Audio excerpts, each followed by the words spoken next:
On the 1st of May, Jordan Neely was murdered on the New York subway by a former Marine.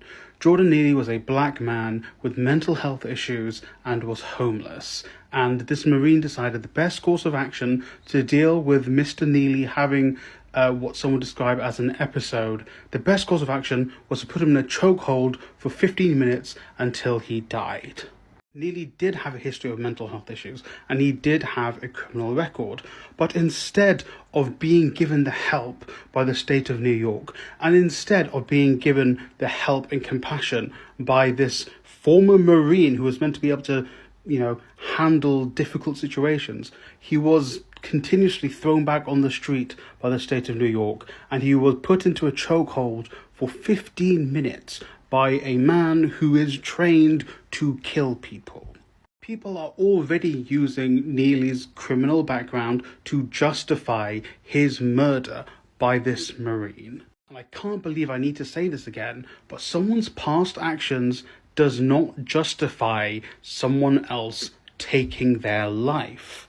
Neely's death is a result of two things: the failures of the state of New York and America in general to get him the help he needs, both financially and mentally, and also this insidious and pervasive attitude that has infected America, that it is seemingly okay to publicly execute a black man. Those are the two things that happened that resulted to Neely's death. Yes, maybe he was being loud on the train, but that does not mean that you put him in a chokehold for 15 minutes. If he is shouting, he is upset, which he clearly was by eyewitness accounts, you do not put a man in a chokehold for 15 minutes, especially when you are an individual who is supposedly trained in, one, killing people, and two, supposedly handling difficult situations.